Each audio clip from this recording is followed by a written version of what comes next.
సమూయేలు గ్రంథం సమూయేలు మొదటి గ్రంథం 2వ అధ్యాయము 30వ వచనం. నీ ఇంటి వారును నీ పితరుల ఇంటి వారును నా సన్నిధిని యాజకత్వము జరిగించుదురని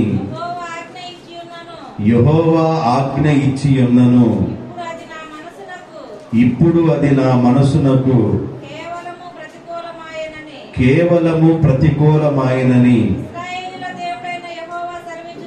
ఇశ్రాయేలీల దేవుడైన యెహోవా సెలవిచ్చుచున్నాడు. కావున యెహోవా వాక్కు ఏదనగా, నన్ను గణపరుచు వారిని నేను గణపరుచుదును, నన్ను తృణీకరించు వారిని తృణీకారమొందెదరు. చాలు. చదవబడిన వాక్య భాగంలో నన్ను గణపరచు వారిని నేను గణపరచుదును, నన్ను తృణీకరించు వారిని నేను తృణీకరించెదను. మీరు నాకు సహాయం చేస్తే నేను మీకు సహాయం చేస్తాను, మీరు నా మాట వింటే నేను మీ మాట వింటాను. మీరు అబద్ధాలు చెప్పడం నేర్చుకుంటే నేను కూడా మీకు అబద్ధం చెప్పడం నేర్చుకుంటాను. అంతేగా? మీరు మోసం చేయటం నేర్చుకుంటే అంతకంటే ఎక్కువ మోసం చేయటం నేర్చుకుంటాం. మీరు నన్ను గణపరిస్తే నేను మిమ్మల్ని గణపరుస్తాను, మీరు నన్ను తృణీకరిస్తే నేను మిమ్మల్ని తృణీకరిస్తాను. ఈ వాక్యాన్ని జాగ్రత్తగా విందాము. ఒక్కోసారి మనం ఏం చేస్తామంటే మన మనసులో హీనపరుస్తాం. ఎక్కడ హీనపరుస్తాం?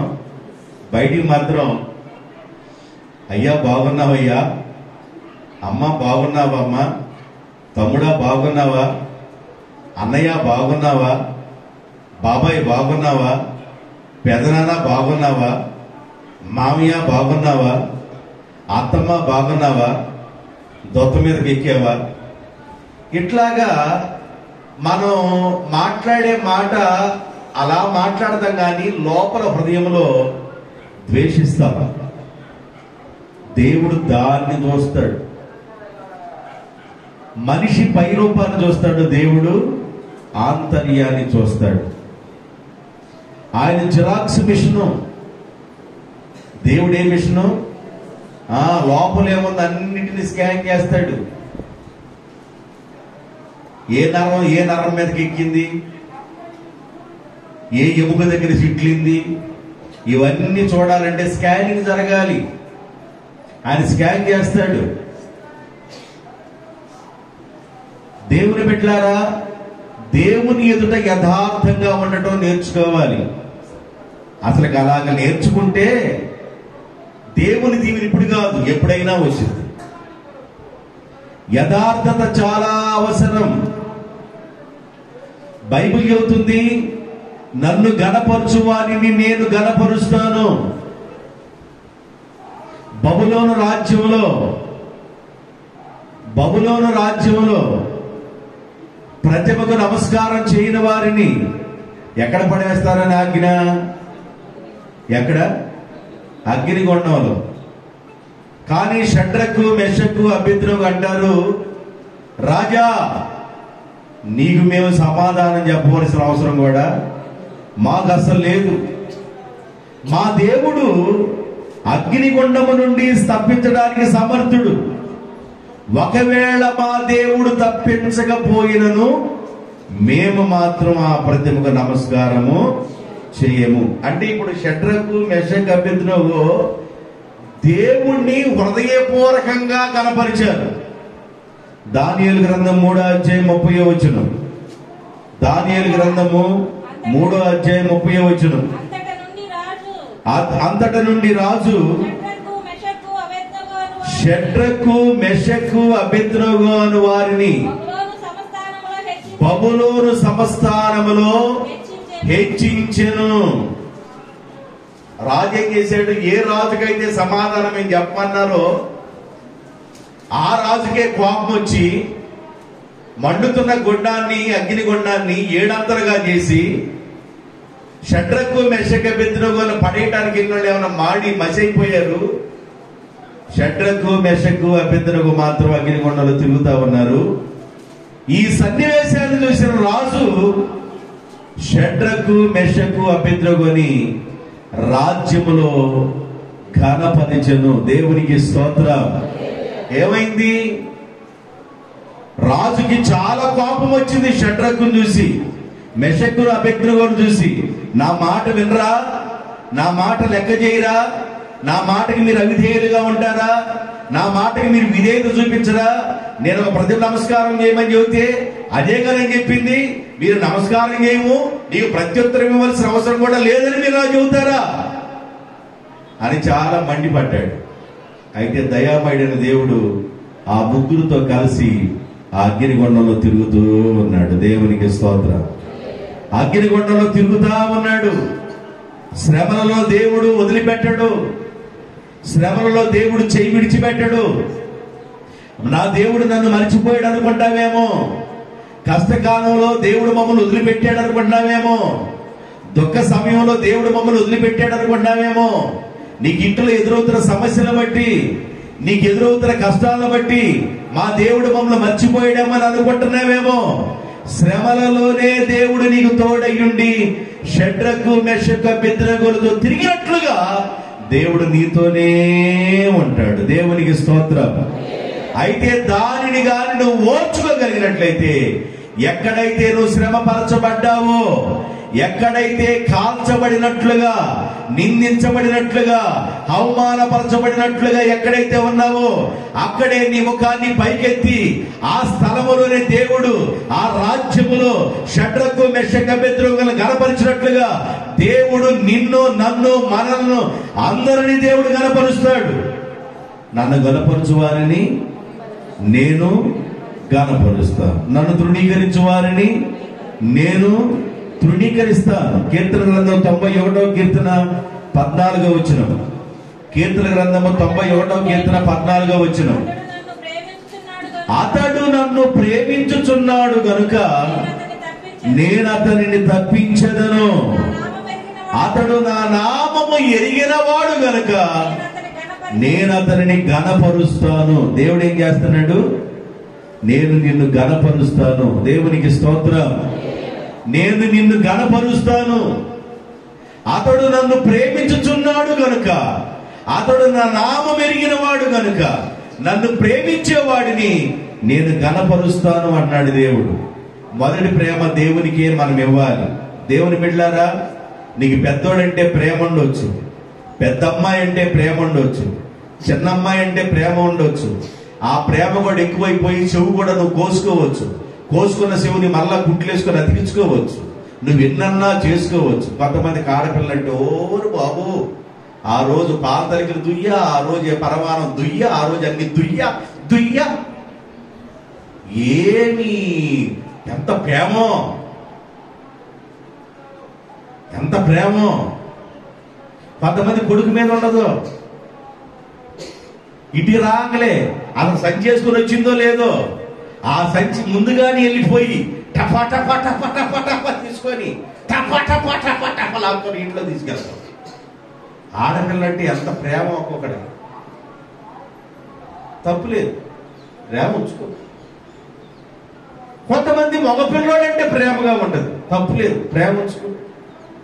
కానీ అందరికంటే నువ్వు ప్రేమించవలసింది దేవుడిని. దేవునికి స్తోత్రాలు. నాకు ఫేస్బుక్ లో అమెరికా వాడు వాళ్ళ కూతురు ఫోటోలు ఎక్కువ పెడతా ఉంటాడు. ఆ కూతురు ఫోటోలు డిజైన్ గా చేసి పెడతాడు. నేను 2 నెలలు చూసా, 3 నెలలు అన్నాను, దేవుడి కంటే నీ కూతురుని ఎక్కువ ప్రేమిస్తాను ఒకసారి చూసుకా అన్న. ఆడికి ఒక్క మాట తెలుసు, ఒక్క మాట చాలు షాక్ కొట్టినట్టే. దేవుడి కంటే నీ కూతురుని ఎక్కువ ప్రేమిస్తానేమో చూసుకా అన్న.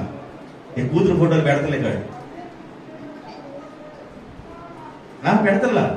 దేవుని కంటే నువ్వు దేనినైనా ఎక్కువ ప్రేమిస్తే దానిని దేవుడు తీసేస్తాను అన్నాడు. అది తెలుసు.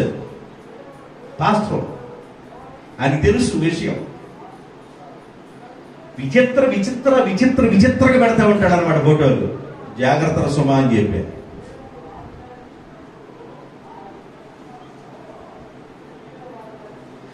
మొదటి ప్రేమ మనం దేవునికే ఇవ్వాలి. బిడ్డను ప్రేమించడం తప్పు కాదు, కుమారుని ప్రేమించడం తప్పు కాదు, కుమార్తెని ప్రేమించడం తప్పు కాదు, మనవడిని ప్రేమించడం తప్పు కాదు, మనవరాలు ప్రేమించడం తప్పు కాదు, భార్యని ప్రేమించడం తప్పు కాదు, భర్తని ప్రేమించడం తప్పు కాదు, ఇవేం తప్పు కావు. కానీ దేవుని కంటే ఎక్కువగా నువ్వు దేన్నైతే చేస్తావో అది నీకు శత్రువు అవుతుంది.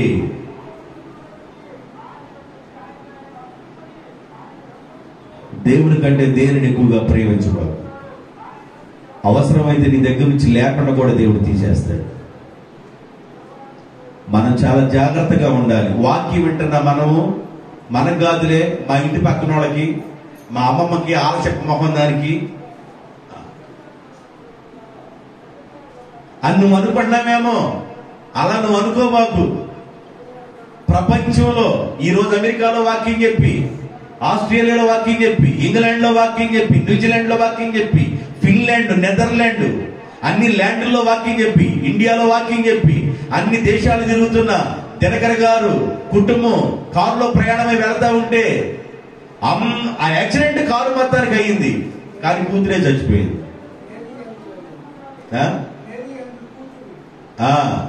కూతురే చచ్చిపోయింది. ఆయనకి నేను మీటింగ్లకి రాను, మీటింగ్ డేట్లు ఇవ్వను అని కూర్చొని గదిలో ఎడుతుంటే దేవుడు అన్నాడంట, అరే నాయనా నువ్వు జాగ్రత్త, నాకంటే నువ్వు దేన్ని ఎక్కువగా ప్రేమించావో దాన్ని నేను తీసుకున్నా, నాకు ఇష్టమైంది నేను తీసుకున్నా. ఇలాగ ఎంతమందో ప్రేమించే వాళ్ళు ఎంతో మంది ఉన్నారు భూమి మీద, ఎంతో మంది పోగొట్టుకొని ఏడుస్తున్నారు. అలాంటి వారిని ఆదరించడానికి వాక్యం చెప్పాలని దేవుడు ఒక పాఠాన్ని నేర్పించాడు. దేవుని బిడ్డలారా, దేవుని సేవకుడిగా అయిన నేనైనా, దేవుని పిల్లలుగా ఉన్న మీరైనా, మనమందరము మొదటి ప్రేమ దేవునికే ఇచ్చుదుముగాక. బైబిల్ చెబుతుంది, అతడు నన్ను ప్రేమించుచున్నాడు గనుక, అతడు నా నామము ఎరిగిన వాడు గనుక నేను అతనిని గణపరుస్తాను. దేవునికి స్తోత్రం. నన్ను గణపరచు వారిని నేను గణపరుస్తాను అన్నాడు దేవుడు. మనము దేవుణ్ణి గణపరచాలి. దేవుణ్ణి మనం గణపరిస్తే దేవుడు మనల్ని గణపరుస్తాడు. ఆయన అంటాడు, నేను మీకు తండ్రినైతే నాకు రావలసిన ఘనతేది అన్నాడు. నేను మీకు తండ్రినైతే నాకు రావలసిన ఘనతేది. కాబట్టి తండ్రికి ఇవ్వాల్సిన ఘనతని తండ్రికి దయచేయాలి, తండ్రికి ఇవ్వాలి. మనము దేవుణ్ణి గణపరిచే బిడ్డలంగా ఉండాలి. యోహాను సువార్త 12వ అధ్యాయము 26వ వచనం. యోహాను సువార్త 12వ అధ్యాయము 26వ వచనం. ఒకడు నన్ను సేవించిన ఎడల నన్ను వెంబడించవలెను. ఒకడు నన్ను సేవించిన ఎడల నన్ను వెంబడించవలెను. అప్పుడు నేను ఎక్కడ ఉందునో అక్కడ నా సేవకుడును ఉండును. ఒకడు నన్ను సేవించని ఎడల నా తండ్రి అతన్ని ఘనపరుచును. అంతే కదా. నువ్వు యేసు ప్రభుని సేవిస్తే తండ్రి ఘనపరుస్తాడు. నీవు యేసు ప్రభుని సేవిస్తే నువ్వు ఆయన్ని వెంబడిస్తావు. ఎంత దూరమైనా నువ్వు సంతోషంగా వెంబడిస్తావు. నువ్వు సేవిస్తే వెంబడించే వ్యక్తిగా ఉంటావు. దేవుణ్ణి వెంబడించడం. కొంతమంది పిల్లలు ఎలాగుంటారంటే, అరే ఇట్రారా అని క్యాకేసామనుకో, అడ్రాడు ఇప్పుడే వస్తానంటాడు. ఎందుకంటే ఏదో ఒక పని చెబుతాడేమో, వాడికి ముందుగా తెలుసు. ఆడికి అంత తెలివి ఉంటే దేవుడికి ఎంత తెలివి ఉండాలి? ఆ తెంగరోడికి అంత తెలివి ఉంటే దేవుడికి ఎంత తెలివి ఉండాలి? మానవుడి యొక్క గొప్ప తెలివి అంటే అబ్దుల్ కలాం కంటే గొప్ప తెలివి దేవుని వెర్రితనం కంటే గొప్పది కాదంట. మానవుల్లో ఉన్న గొప్ప తెలివి అంటే దేవుని వెర్రితనం కంటే గొప్పది కాదంట. మరి దేవునికి ఎంత జ్ఞానం ఉంది? ఆయన జ్ఞానం చేత ఈ భూమిని జల ప్రవాహము మీద పరిచెను, సముద్రపు గదుల్లోనూ వాటికి దూరాలను ఏర్పాటు చేసెను. ఆయన జ్ఞానం ఎంత జ్ఞానం? ఆయన ఊపిరి చేత ఆకాశమునకు సౌందర్యమును కలుగు చేసెను. ఆయన ఊపిరి చేత భూతలమునకు నూతనపరుస్తూ ఉన్నాడు. ఆయన ఊపిరి చేత జలరాశులను ఏకరాశిగా చేస్తున్నాడు. ఆయన తెలివి ఎంత తెలివి! చాలా తెలివిగా ప్రయత్నం చేస్తాం మనం, చాలా తెలివిగా నటిస్తాం, చాలా తెలివిగా ఉన్నట్టుగా అనిపిస్తుంది కొంతమందికి. ఆహా నేను చాలా తెలివిగా ఉన్నాను అనుకుంటా. షూ అనగలే, షూ అంటే ఆ శబ్దానికి ఉన్న విషయం ఏందో కూడా చెప్పగలిగిన వాళ్ళు ఉంటారు. చాలా జాగ్రత్తగా ఉండాలి. నీ తెలివి ఏ పాటిది, మన తెలివి ఏ పాటిది, మన తెలివి ఏ పాటిది? దేవుని ఎదుట నువ్వు దేవుణ్ణి సేవిస్తున్నావు అంటే ఆయనను వెంబడించాలి. నువ్వు భర్తను ప్రేమిస్తున్నావు అంటే ఆయనను వెంబడించాలి. దేవునికి స్తోత్రం, హల్లెలూయా. వెళ్తా ఉంటాడు, ఏడకండి రా, ఏడకైతే నీకెందుకు రా, తలకాయ ఉంచుకొని వెళ్ళిపోవటమే. ఈ చెట్టు కింద ఉయ్యాలేదా పిల్లోడికి, ఈ చెట్టు కింద మనం కొండా చెట్టు పెట్టుకుని వండుకుందామంటే ఓకేనండి అంటమే. ఎందుకంటే నువ్వు ఆయన ఏం చేసావు? ప్రేమిస్తున్నావు, ఆయన వెంబడించాలి. యేసయ్యను కూడా నువ్వు సేవిస్తున్నావు అంటే ఆయనను వెంబడించే బిడ్డగా ఉండాలి. నువ్వు ఆయన సేవించి ఆయన వెంబడిస్తే తండ్రి నిన్ను ఘనపరుస్తాడు, తండ్రి నిన్ను ఘనపరుస్తాడు. నువ్వేమి విత్తితే చెప్పండి, నువ్వేమి విత్తితే ఆ పంటే, నువ్వు వెంబడిస్తే దేవుడు నిన్ను ఘనపరుస్తాడు. అగ్నిలో వేస్తానన్నా కూడా మేము యేసయ్యనే వెంబడిస్తాం అన్నారాడు. ఏ స్థలములోనైతే ఏ గుండం అగ్ని గుండాన్ని 700 చేశారో అదే ప్రాంతంలో షడ్రకు మెషకు అబేద్నెగోని రాజు ఘనపరిచెను. దేవునికి స్తోత్రం, హల్లెలూయా. నన్ను ప్రేమించు వారిని, నా నామముని ఎరిగొన్న వారిని నేను ఘనపరుస్తాను.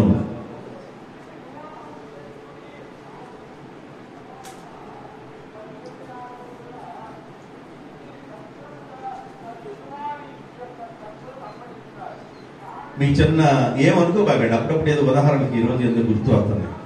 ఇప్పుడు చూడండి, ఉదాహరణ బాగా గుర్తు వస్తుంది. ఎవరి దగ్గర అన్న ఒక మాట బియ్యం తీసుకెళ్ళావనుకో, 3 నెలలు కూడా అంతులేవు అనుకో. నువ్వు ఒక మాడిని బియ్యం తీసుకెళ్ళావు, 3 నెలలు అంతులేవు. అతను తీసుకెళ్ళి బియ్యం కూడా నీకు గుర్తులేవు. కొంతమంది అతను గుర్తుడదు. మళ్ళా ఎప్పుడైనా వచ్చారనుకో, వాళ్ళ పెట్టి నిండా బియ్యం ఉన్నా కూడా ముందుగా చేతులు నలుపుతూ సాయంకాలం నిన్న సాయంకాలం అయిపోయినాక నేను ఒక బ్యాగ్ తెప్పించుకుందాం అనుకుంటున్నాను అంటే ఏమైంది? నువ్వు ముందుగానే తాళం వేసేసావు. ఎందుకు తాళం వేసావు? అసలు గుర్తే ఉండదు. అయ్యా తీసుకెళ్ళితే తప్ప గుర్తే ఉండదు కాబట్టి నువ్వు ముందుగానే తాళం వేస్తావు. కొంతమంది తెలివిగా తాళం ముందుగానే వేస్తారు. ఎంత తెలివిగా ప్రవర్తిస్తారో. నీ తెలివి వెర్రితనం అని చెబుతున్నా నీకు, నీ తెలివి పనికిరాని చెబుతున్నా నీకు. నీ పనికిరాని తెలివిని అలాగ పాతేసేయి, కాస్త ఉపయోగపడి పెట్టబోతావు. దేవునికి స్తోత్రం, హల్లెలూయా. దానియేలు గ్రంథం 6వ అధ్యాయం, దానియేలు గ్రంథం 6వ అధ్యాయం 2వ వచనం. వారి పైన 3 ప్రధానులుగా నియమించెను. ఆ 3లో దానియేలుని దేవుడు ఘనపరిచెను. దేవునికి స్తోత్రం. ఏ దానియేలునైతే బబులోను రాజ్యములో నింద మోపి అవమానాలతో గురి చేయాలనుకున్నారో, ఏ దానియేల్ని ఈడ్చి రోడ్నేద్దాం అనుకున్నారో, ఏ దానియేల్ని జనాలందరి ముందు అపహాస్యం చేయాలనుకున్నారో, అదే దానియేలు ప్రార్థన చేస్తూ ఉంటే పెద్ద నేరము ఘోరము చేసిన వాడలాగా ఆయన తీసుకెళ్లిపోయి సింహాల గుహలో పడేశారు. రాజు ఉపవాసం ఉన్నాడు. ఉదయకాలం వెళ్ళాడు. జీవము కలిగిన దేవుని సేవకుడు అయిన దానియేలు, నీ దేవుడు నిన్ను రక్షించినా అని అడిగితే, రాజు చిరకాలము ఉండునగాక. నా దేవుడు రక్షించగా నువ్వు రక్షిస్తావడరా పనికి మాలివాడా అనొచ్చు. అనకుండా రాజు చిరకాలం ఉండునుగాక. దానియేలుని బయటికి తీపించి, దానియేలుని ఎవరైతే పడేయడానికి వెళ్ళారో ఆ వ్యక్తుల్ని ఎప్పుడైతే అదే సింహం గుహలో పడేశారో, వాళ్ళు పై నుండి కింద పడుతూ ఉండగానే సింహములు అలాగ పైకి ఎగిరి వాళ్ళ ఎముకలని అలాగ మెత్తగా జున్నుగడ్డం చేసినట్టుగా చేసింది. అక్కడ రాయి ఒకటి ఉంది, అక్కడ రాయి అని ఒకటి ఉంది. ఆ రాయి దానికి పెడితే అది కొట్టుకోదు. దేవునికి స్తోత్రం. అదే దానియేలుని ఆ రాజ్యంలో 127 అంటే ఆ రాజ్యంలో ఉన్న ప్రధానులందరికంటే దానియేలుని ప్రముఖుడిగా చేయడం జరిగింది. అంటే దానియేలుని దేవుడు ఘనపరచడం జరిగింది. మీరు నన్ను ఘనపరిస్తే నేను మిమ్మల్ని ఘనపరుస్తా. నువ్వు ప్రథమ స్థానాన్ని ఎవరికి ఇవ్వాలంటే దేవునికి ఇవ్వాలి. ఎవరికి ఇవ్వాలి? దేవునికి ఇవ్వాలి. చాలా మంది ఇంటిలో మోకరించడమే లేదు, ఇళ్లలో ప్రార్థన చేయటమే లేదు. మాటలు చెప్పమంటే కోటలు దాడతాయి, మాటలు చెప్పమంటే 1,00,000 చెబుతారు. వినేవాడు ఉంటే లోకు అని మామూలుగా చెప్పరు, రకరకాలైన మాటలు చెబుతారు. ఇంట్లో మోకాళ్ళ ప్రార్థనే లేదు. ఇంటిలో కాస్త మోకరించి తండ్రి యేసునైనా ప్రభు అని ప్రార్థన చేయటం లేదు.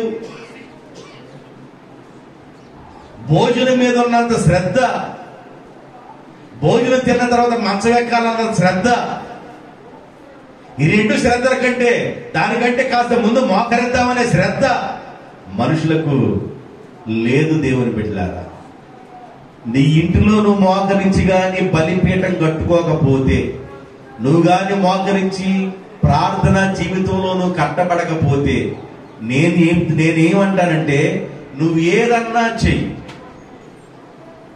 నువ్వు ఆశీర్వాదకరంగా ఉండలేవు.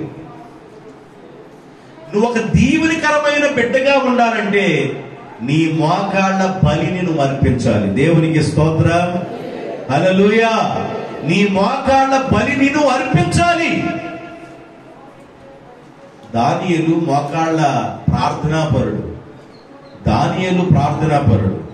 కాబట్టి నన్ను గణపరచు వారిని నేను గణపరుస్తాను, నన్ను తృణీకరిస్తే నేను వారిని తృణీకరిస్తాను. ఒక పాట కూడా ఉంది,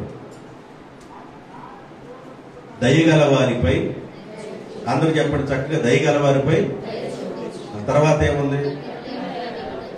నువ్వు గట్టిగా ఉంటే నేను కూడా సరేలే బాబు అని ఇక్కడ చూపిస్తాను. దయగల వారిపై దయ చూపించును, కఠినులు ఎడల వికటము చూపును. దయగల వారిపై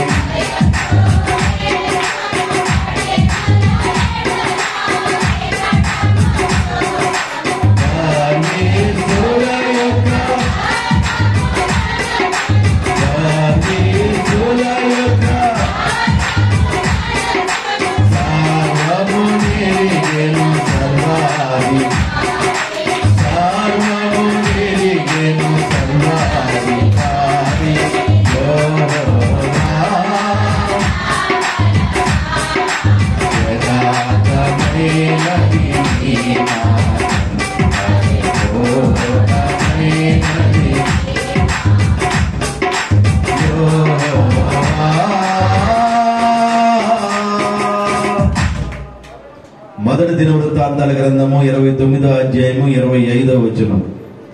మొదటి దినవృత్తాంతాల గ్రంథము 29వ అధ్యాయము 25వ వచనం.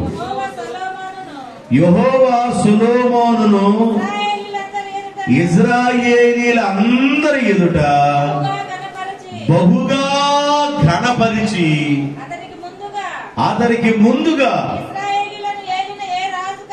ఇశ్రాయేలీయులను ఏలిన ఏ రాజుకైనను కలుగని రాజ్య ప్రభావమును సొలొమోను రాజులకు అనుగ్రహించెను. కారణం ఏంటి? జాగ్రత్తగా వినండి. యెహోవా సొలొమోను రాజును ఇశ్రాయేలీయుల ప్రజలందరి ఎదుట బహుగా ఘనపరిచెను. సొలొమోను రాజు కంటే ముందుగా ఉన్న రాజులు ఉన్నారే, ఆ రాజులందరికంటే కూడా విశేషముగా తన రాజ్యం ఉన్నట్లుగా ఘనపరిచాడు. కారణమేంది? జాగ్రత్త వినండి, నా వైపు చూడండి. కారణమేంది? కారణమేంది? సిద్ధుడు రమ్మ. నా పక్కన సిద్ధున్నాడు కాబట్టి సిద్ధం పిలుస్తున్నాను. నేనేమనలేదు, ఇంకేమనలేదు. నా చెయ్యి ఖాళీగా ఉంది. హెచ్ఎంటీ వచ్చి ఒకటి ఎంత తీసుకుంటాను చెప్పు. తీసుకుంటా. నాన్న ఏడు కూడా ఖాళీగా ఉన్నాయి. 4 ఏళ్ళకి 4 రకాలైన ఉండాలి. మెడ కూడా ఖాళీగా ఉంది. ఓ చెయ్యి నొక్కేస్తాను.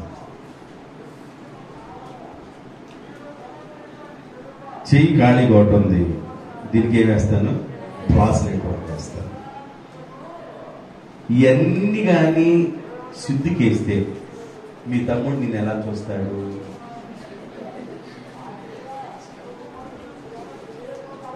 ఏమంటాడు? నిన్నేమన్నాడు?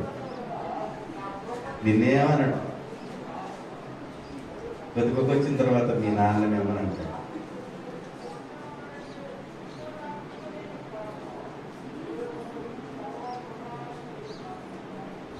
నాకు ఇష్టమైంది. నాకేమి ఇష్టమైంది? బ్రాస్లెట్ ఇవ్వడం ఇష్టమైంది, వాచ్ ఇవ్వడం ఇష్టమైంది, ఉంగరాలు ఇవ్వడం ఇష్టమైంది, ఈ మెడలో కూడా బంగారం వేయడం ఇష్టమైంది. ఇవన్నీ అధికారానికి గుర్తు. ఇవన్నీ ఇవ్వడం నాకు ఇష్టమైంది. అది నా ఇష్టం. దేవుడు కూడా అన్నాడు నాకు ఇష్టమైంది. ఇశ్రాయేలు ప్రజలందరి ఎదుట సొలొమోనుని ఘనపరచడం, బహుగా ఘనపరచడం నాకు ఇష్టమైంది. ఏది ప్రభువా?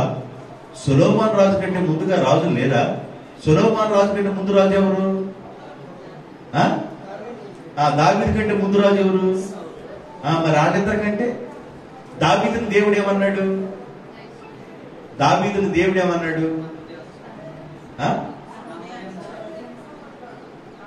హృదయాచారుడు అన్నాడా? దావీదుని దేవుడు ఏమన్నాడు? మెచ్చుకున్నాడు.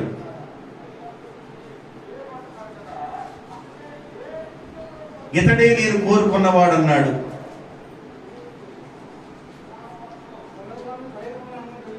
మరి సొలొమోన్ని అంతకు ముందున్న సౌలు కంటేను దావీదు కంటేను బహుగా ఘనపరచును ఇశ్రాయేలీయుల సర్వ సమాజము ఎదుట.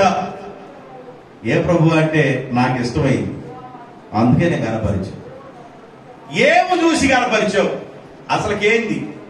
మాలో లేనిది ఏంది? ఈలో ఉంది ఏంది? ఇప్పుడు కూర్చో. మాలో లేనిది ఏంది? ఈలో ఉంది ఏంది?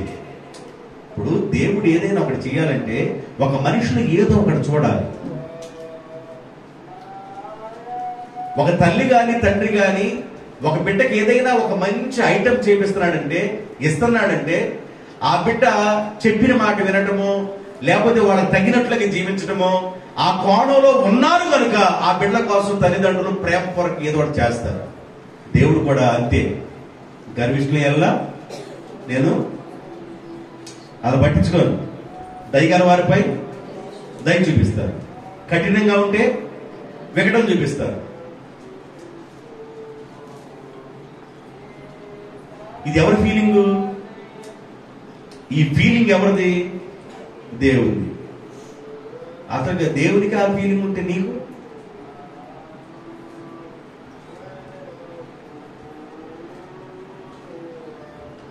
ఎందుకు? వాళ్ళందరికంటే కూడా ఆయన ముందున్న వాళ్ళకంటే కూడా సొలొమోను రాజుని ఇజ్రాయేలీల సర్వ సమాజం ఎదుట బహుగా దేవుడు ఎందుకు గణపరిచాడు? కారణం ఏమిటి? రాజుల మొదటి గ్రంథము 3వ అధ్యాయము 4-5 వచనాలు. గిబియోను ముఖ్యమైన ఉన్నతమైన స్థలమై ఉండెను గనుక బలులను అర్పించుటకై సొలొమోను రాజు గిబియోనుకు పోయి ఆ బలిపీఠం మీద 1000 దహన బలులను అర్పించి గిబియోనులో 1000 దహన బలులను అర్పించి ఆ రాత్రి వేళ సొలొమోను గిబియోనులో నిద్ర చేసెను. ఆ రాత్రి వేళ యెహోవా గిబియోనులో ఉన్న సొలొమోనును దర్శించి, అంటే ప్రత్యక్షమయ్యి, నేను నీకు దేనిని ఇవ్వటము నీకు ఇష్టమో దాన్ని అడగమని దేవుడు సొలొమోనుతో దర్శనమందు సెలవీయగా సొలొమోను ఇలాగు మనవి చేశాను, నీ దాసుడను నా తండ్రినైన దావీదు నీ దృష్టికి అనుకూలముగా సత్యమును నీతిని అనుసరించి యథార్థమైన మనసు కలిగిన వాడై ప్రవర్తించను గనుక నీవు అతని ఎడల పరిపూర్ణ కటాక్షమును కనపరిచి ఈ దినమున్నట్లుగా అతని సింహాసనం మీద అతని కుమారుడైన నన్ను కూర్చోబెట్టుటకు మహాకృపను చూపి ఉన్నావు. నా దేవా యెహోవా, నీవు నా తండ్రి అయిన దావీదునకు బదులుగా నీ దాసుడైన నన్ను ఈ సింహాసనం మీద కూర్చోబెడుతున్నావయ్యా అని ఈ విషయాలన్నీ ఆ స్వప్నంలో దేవుడితో మాట్లాడుతున్నాడు. దేవుడు ఏమో నీతో మాట్లాడుతున్నాడు. ఇవన్నీ జరిగినాయి. ఇవన్నీ జరగడానికి గల కారణం ఏంటంటే బలిని అర్పించడానికి వెళ్ళాడు. అతని ముందు ఉన్న రాజుల కంటే కూడా ఇతనికి మహాఘనతనిచ్చాడు. కారణం ఏంటంటే సౌలు కూడా బలిని అర్పించడానికంట అమాలేకీల దగ్గర ఉన్న గొర్రెలు తీసుకొచ్చాడంట, శత్రువుల గొర్రెల్ని. అందుకని దేవుడు అన్నాడు రిజెక్ట్ అన్నాడు. అది అసలు పనికిరావురా పో అన్నాడు. నీ రాజ్యంలో అసలు గొర్రెలుంటే శత్రు గొర్రెలు తీసుకొచ్చి దేవునికి బలి అర్పిస్తానంట వేంద్రే, దౌర్భాగ్యంగా. అందుకని రిజెక్ట్ చేసేసాడు దేవుడు, డిలీట్ లిస్ట్ లో పెట్టేశాడు. తర్వాత ఇప్పుడు సొలొమోనుతో అంటాడు, నీవు 1000 గొర్రెలను దహన బలులుగా అర్పించి ఇంటికి వెళ్ళిపోవాల్సింది. ఇంటికి వెళ్ళిపోకుండా దేవుడు ఏం చేస్తాడో కనిపెట్టుకొని ఆ రాత్రి గిబియోనులో దేవుని సన్నిధిలో గడిపెను. దేవునికి స్తోత్రం, హల్లెలూయా. చాలా మంది ప్రార్థన చేస్తారు, ప్రభువా మమ్మల్ని కనికరించు నాయన, మమ్మల్ని దర్శించండి నాయన, మా పెద్దమ్మాయిని కనికరించయ్యా, మా పెద్దోడిని కనికరించయ్యా, మమ్మల్ని దర్శించయ్యా అని సంఘం కోసం, అందరి కోసం, నీ కుటుంబం కోసం, అందరి కోసం ప్రార్థన చేసి ఏ అవసరత అయితే ఉందో ఆ మెయిన్ గా ఉన్న అవసరతని దేవుడితో చెప్పి ప్రార్థన చేసి ఆమేన్ అని చెప్పి నువ్వు లేచి మంచం ఎక్కి పడుకుంటావు. కానీ ఈయన అలా చేయలేదంట. దహన బలులు అర్పించిన తర్వాత అలా చేయలా. ఆ రాత్రి యెహోవా సన్నిధిలో కనిపెట్టుచూ ఉండెను. ప్రార్థన అవగానే ఏం చేయాలంటే కనిపెట్టడం నేర్చుకోవాలి. దేవునికి స్తోత్రం. మోకాళ్ళ మీద ప్రార్థన చేసావు, ప్రార్థన అయిపోయింది. అమ్మ నాయన 2 నిమిషాలు ఈరోజు ప్రార్థన చేశారు ప్రభువా, 2 నిమిషాలు ప్రార్థన చేసి 2 గంటలు చేసినట్టు ప్రభువా, మోకాళ్ళన్నీ తీసుకుపోతున్నాయి. ప్రభు తీసుకుపోకేముంది? తీసుకుపోకేముంది? మోకాళ్ళని నువ్వు మోకరిస్తే కదా. మోకాళ్ళ అలవాటు ఉంటే తీసుకుపో, మోకాళ్ళ అలవాటు లేకపోయా తీసుకుపోకేం చేస్తాయి? ప్రార్థన చేసిన తర్వాత కనిపెట్టుకొని ఉండటం నేర్చుకోవాలి. దేవునికి స్తోత్రం. ఏం చేయాలి? కనిపెట్టాలి. సొలొమోను దేవునికి ఇష్టంగా ఉండడానికి ప్రాముఖ్యమైన కారణం ఏంటంటే, దహన బలులను 1000 దహన బలులను అర్పించిన తర్వాత 1000 దహన బలులను అర్పించడానికి సాయంకాలం అయిపోయింది. ఇక ఇంటికి వెళ్ళిపోవచ్చు. ఎలలా గిబియోనులోని ఆ రాత్రి వేళ యెహోవా సన్నిధిలో సొలొమోను కనిపెట్టుచున్న సొలొమోనుకి దేవుని దర్శనం కలిగింది. ఆ దర్శనంలో ప్రత్యక్షత కలుగుతుంది. దేవుడు సొలొమోనుతో మాట్లాడుతున్నాడు. సొలొమోను దేవునితో మాట్లాడుతున్నాడు. దేవుడు సొలొమోనుతో మాట్లాడుతున్నాడు. సొలొమోను దేవునితో మాట్లాడుతున్నాడు. ఇవన్నీ మాటలు అయిపోయిన తర్వాత అంటాడు, నేను నీకేమి ఇవ్వటం ఇష్టము అని అంటే, వెండి కావాలా, బంగారం కావాలా, ఏమన్నా రాజ్యాలను జయించడానికి రాజ్యాలు ఏమైనా కావాలంటేను నాకు వెండి వద్దు, బంగారం వద్దు, రాజ్యాల్ని కోరుకొని రాజ్యాలు జయించడం అది కూడా వద్దు నాయన. ఉన్న రాజ్యంలో ఉన్న పిల్లలు సరిగా నడిపించే జ్ఞానం మాత్రమే నాకు దయచేయి. సో దేవుడికంట ఆ ఆన్సర్ చాలా ఇష్టంగా ఉందంట.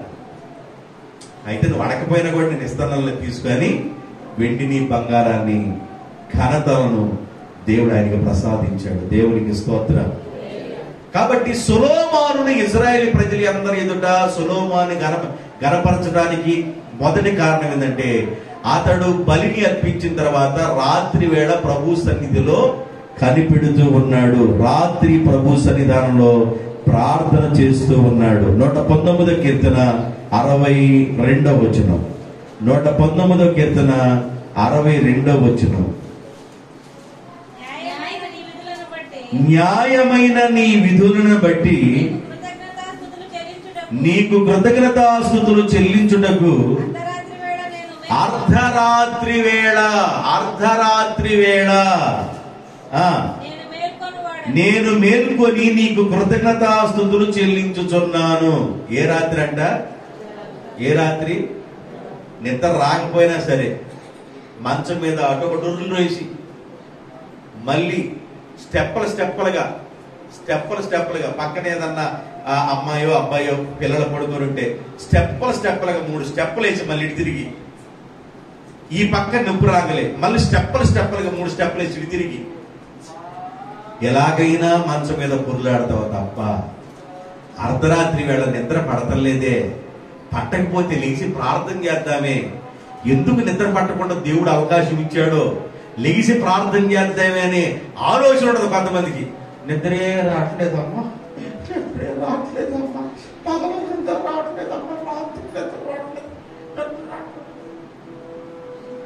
దిగులు అంటే దిగులు. అసలు ఆ సమయాన్ని దేవుడు నీకు ఎందుకు ఇచ్చాడో ఆ టైంలో ప్రార్థన చేయడానికి దేవుడు నీకు అవకాశం ఇచ్చి ఉంటాడు. దేవునికి స్తోత్రం. హల్లెలూయా. నిద్ర పట్టకపోతే లేచి మోకాండి, లేచి ప్రార్థన చేయి. నీ బిడ్డల కోసం చేస్తావో లేదా ప్రజల కోసం చేస్తావో నీ అవసరం కోసం చేస్తావో లేచి ప్రభు దగ్గర విజ్ఞాపన చేయి. ఆ టయాన్ని దేవుడు నీకు ప్రసాదించాడని గుర్తు చేసుకో. మధ్యరాత్రి వేళ నేను నీకు కృతజ్ఞతాస్తుతులు చెల్లించుచున్నాను. పౌలు శీలను బంధించి చెరసాలలో వేసిన, పౌలు శీలను బంధించి చెరసాలలో వేసిన, పాటలతో ప్రార్థించగా చెరసాలు, పాటలతో ప్రార్థించగా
కొట్టిరి యెహోవా ఎంతో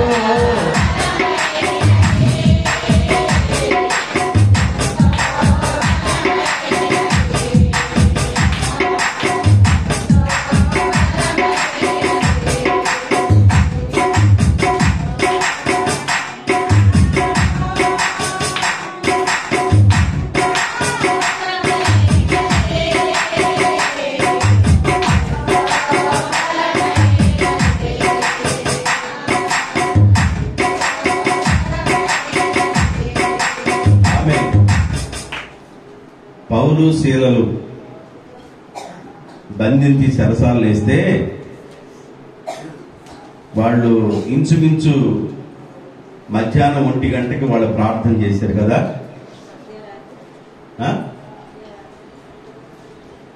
ఇంచుమించు 1 గంటకు మధ్యాహ్నం వేళ వాళ్ళు ప్రార్థన చేశారు.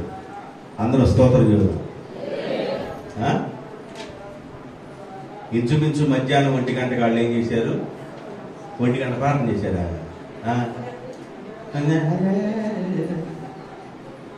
లేదు దానికి అర్ధరాత్రి వాళ్ళు చేసింది ప్రార్థన. ఎప్పుడు చేసింది? అర్ధరాత్రి. బైబిల్ అది చెబుతుంది, మధ్యరాత్రి వేళ నేను నీకు కృతజ్ఞతాస్తుతులు చెల్లించున్నాను. గిబియోనులో సొలొమోను అర్ధరాత్రి వేళ ప్రభు పాద సన్నిధిలో ఉన్నాడు. నీకు ఎప్పుడు మెలుకు వస్తే అప్పుడు ప్రార్థన చేయటం ప్రారంభించాలి. నిద్ర పట్టిందాకా, నిద్ర వచ్చి బాగా ఆవలిద్ర వచ్చి కళ్ళ మీదకి వచ్చింది అనుకున్నప్పుడు పడుకో.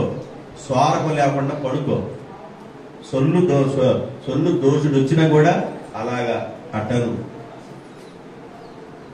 దిండు మొత్తం తడిసిపోవాల్సిందే తెల్లారిపాటికల్లా. కలర్ దిండు వేసుకోండి. కలర్ దిండు వేసుకుంటే అప్పుడు కానీ ఆ తెల్లారిపాటికి లిప్టిక్ వేసుకున్నట్టుగా ఉండేది పెదాలకి. ఏందిరా బాబు, ఏంది ఈ లిప్టిక్ ఏంది అని అంటే, దిండుకున్న రంగు పెదాలకు అయింది, మూతికి కూడా అయింది. కారణం ఏంటంటే దట్ ఈజ్ ఈక్వల్ సొల్లు. ఏంటంట? దట్ ఈజ్ ఈక్వల్ సొల్లు.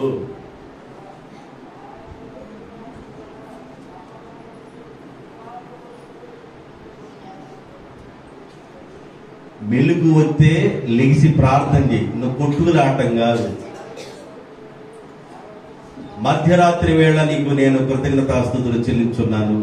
గిబియోనులో సొలొమోను దేవుడు అంతగా కనపరచడానికి గల కారణం, ఇజ్రాయేల్ సర్వ సమాజం అంతటా ఎదుట బహుగా కనపరచడానికి గల కారణం ఏంటంటే అర్ధరాత్రి వేళ ప్రార్థన చేయటమే. అర్ధరాత్రి వేళ ప్రార్థన, అర్ధరాత్రి వేళ ప్రభు సన్నిధానంలో గడపడం. పౌలు శీలలు అలాగే ప్రభు పాదాలు పట్టుకొని అర్ధరాత్రి వేళ దేవుని సన్నిధిలో గడపటం జరిగింది. ఋతు గ్రంథం 3వ అధ్యాయము 8వ వచనం. ఋతు గ్రంథం 3వ అధ్యాయము 8వ వచనం. అమ్మా, మధ్యరాత్రి యందు అతడు ఉలికిపడి లేచి చూచినప్పుడు ఒక స్త్రీ అతని కాళ్ళ యొద్ద పడుకొని ఉండెను. బోయాజు కళ్ళములో ఉన్నాడు. కళ్ళము అనగా సంఘం అని అర్థం. బోయాజు దేవునికి గుర్తుగా ఉన్నాడు. దేవుని బిడ్డలారా, ఈ రూతు వెళ్ళిపోయి సంఘానికి వెళ్ళిపోయి యేసు ప్రభు పాదాలు పట్టుకున్నట్లుగా బోయాజు పాదాలని పట్టుకొని అలాగా బ్రతిమలాడినట్లుగా ఆయన పాదాల దగ్గర ఉంది అర్ధరాత్రి వేళ. దేవుడు చేసిన గొప్ప కార్యం ఏంటంటే, కోల్పోయిన ఆమె జీవితం ఏమైతే కోల్పోయిందో ఆ కోల్పోయిన ఆ జీవితాన్ని బోయాజు ద్వారా ఆమెకు అనుగ్రహించబడింది. దేవునికి స్తోత్రం, హల్లెలూయా. అర్ధరాత్రి వేళ బోయాజు పాదముల యొద్ద రూతు కనిపెట్టుచుండెను. అర్ధరాత్రి వేళ పౌలు శీలలు ప్రార్థన చేస్తున్నారు. మధ్యరాత్రి వేళ నేను నీకు కృతజ్ఞతాస్తుతులు చెల్లిస్తున్నాను. సొలొమోను మధ్యరాత్రి వేళ దేవుని దర్శనాన్ని చూస్తూ దేవునితో మాట్లాడుతున్నాడు. కాబట్టి దేవుని పాద సన్నిధానంలో మనం కనిపెట్టుకొని ప్రార్థన చేద్దాం. ఆయన సన్నిధి మనకి తోడుగా ఉన్నట్లుగా ప్రభు సన్నిధి కోరుకుందాం. అందరూ తరలి వచ్చినట్లయితే ప్రార్థన చేసుకుందాం. తరలి వచ్చండి, ప్రార్థన చేద్దాం.